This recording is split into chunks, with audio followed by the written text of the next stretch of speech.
4 പതിറ്റാണ്ടുകാലം ചൂരൽമല മുണ്ടക്കൈ നിവാസികൾക്ക് ഉടുപ്പുകൾ തുന്നി നൽകിയിരുന്നു പൊന്നയ്യൻ. ഉരുൾപൊട്ടലിൽ വീടും ജീവിതമാർഗവും നഷ്ടപ്പെട്ട പൊന്നയ്യനെക്കുറിച്ച് ഓഗസ്റ്റ് 20-നാണ് മാതൃഭൂമി ന്യൂസ് വാർത്ത നൽകിയത്. പൊന്നേട്ടൻ്റെ കടയാണിത്.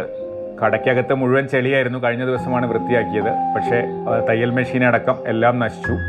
സുഹൃത്തുക്കൾ പോയി, വീട് പോയി, കട പോയി. ഇവിടെ എന്ത് ചെയ്യണമെന്നുള്ളൊരു ഒരു പിടിയുമില്ല. ഇന്നലെ ഇത് ഉറങ്ങിയിട്ടില്ല. ഈ വാർത്ത കണ്ടാണ് കോഴിക്കോട്ടെ അറായി കോഫി കമ്മ്യൂണിറ്റി പൊന്നയ്യന് 2 തയ്യൽ മെഷീനുകൾ വാങ്ങി നൽകിയത്.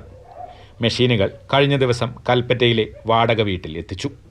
ഇനി മുന്നോട്ട് പോകാൻ എനിക്ക് വളരെയധികം സന്തോഷം. മാതൃഭൂമി ഇങ്ങനെ ഒരു സഹായം ചെയ്തതിനോട് എനിക്ക് വളരെയധികം എന്താ അതിന് പറയാൻ തന്നെ എനിക്ക് അറിയുന്നില്ല. വളരെയധികം സന്തോഷം എന്ന് വെച്ചിട്ടുണ്ടെങ്കിൽ ഭയങ്കര സന്തോഷമാണ് ഇത് കിട്ടിയതിൽ. ഭാര്യയോടൊപ്പം മേപ്പാടിയിലോ കൽപ്പറ്റയിലോ പുതിയ തയ്യൽ കട തുടങ്ങാനുള്ള ശ്രമത്തിലാണ് പൊന്നയ്യൻ. മാതൃഭൂമി ന്യൂസ്, വയനാട്.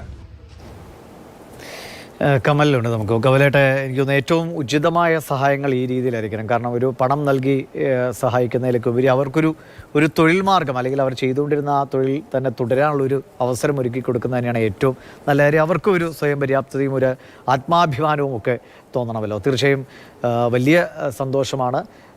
അദ്ദേഹത്തിൻ്റെ മുഖത്ത് ആ ഒരു ആശ്വാസവും കാണാനുണ്ടല്ലേ. ഈ പൊന്നേട്ടനെ കുറിച്ച് പറയുകയാണെങ്കിൽ അങ്ങനെയാണ് ചൂരൽമലക്കാർ വിളിക്കുക. പൊന്നയ്യൻ ആണ് പേര്. പൊന്നേട്ടൻ എന്നാണ് അവിടെ എല്ലാവരും വിളിക്കുന്നത്. കഴിഞ്ഞ 40 വർഷത്തിലധികമായി അദ്ദേഹം ചൂരൽമലയിൽ തയ്യൽക്കട നടത്തുന്നുണ്ട്. ആദ്യം ചെറിയ രീതിയിലായിരുന്നു, പിന്നീട് അത്യാവശ്യം നല്ലൊരു തയ്യൽ കടയായി മാറി. ആ പ്രദേശത്തുള്ള ഒരുപാട് പേരുടെ ഡ്രസ്സ് തയ്ച്ചിരുന്നത് പൊന്നേട്ടനായിരുന്നു. അദ്ദേഹത്തിൻ്റെ ഭാര്യയും തയ്യൽ ജോലികൾ ചെയ്തിരുന്നു. അപ്പോൾ നമ്മൾ അന്ന് 20-ാം തീയതി കൊടുത്ത വാർത്തയിൽ പറഞ്ഞതുപോലെ അവർ വീട് അതിനടുത്ത് തന്നെയായിരുന്നു, ചൂരൽമല ടൗണിനടുത്ത് തന്നെയായിരുന്നു. വീട്ടിൽ അപകടമാണെന്ന് കരുതി അവർ തയ്യൽ കടയിലേക്ക് മാറിയിരുന്നു. ആ ഒരു ദുരന്തമുണ്ടായെന്ന് രാത്രി വീട് ഏതാണ്ട് പൂർണ്ണമായും തകർന്നുപോയി. വീട്ടിലേക്ക് വെള്ളവും ചളിയൊക്കെ ഇരച്ച് കയറി ആകെ തകർന്ന അവസ്ഥയിലാണ്. കടയിലും നാശനഷ്ടങ്ങൾ ഉണ്ടായി. അപ്പോൾ അദ്ദേഹത്തിന് ഈ തൊഴിൽ മുന്നോട്ട് കൊണ്ടുപോകാൻ കഴിയാത്ത ഒരവസ്ഥയായിരുന്നു.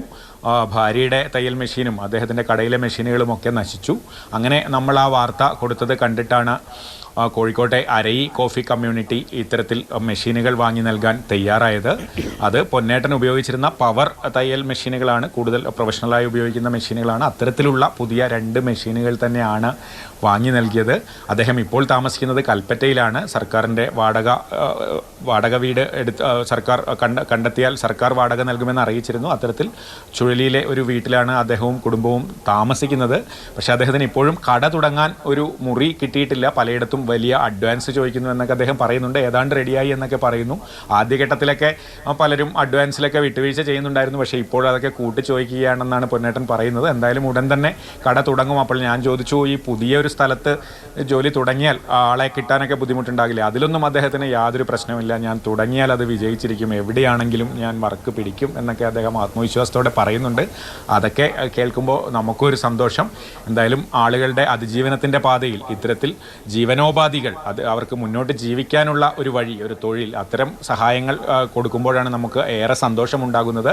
പൊന്നേട്ടൻ്റെ കാര്യത്തിലും അതുതന്നെയാണ്. അദ്ദേഹത്തിന് ഇനിയും ഒരുപാട് വസ്ത്രങ്ങളൊക്കെ തയ്ച്ച് അദ്ദേഹവും ഭാര്യയും നല്ല രീതിയിൽ ജീവിക്കട്ടെ എന്നാണ് ഈ ഘട്ടത്തിൽ ആഗ്രഹിക്കുന്നത്. ശരിയാണ്. എന്തായാലും ആത്മവിശ്വാസത്തോടെ അദ്ദേഹത്തിന് മുന്നോട്ട് പോകാൻ കഴിയട്ടെ. നല്ല കാര്യമാണ്.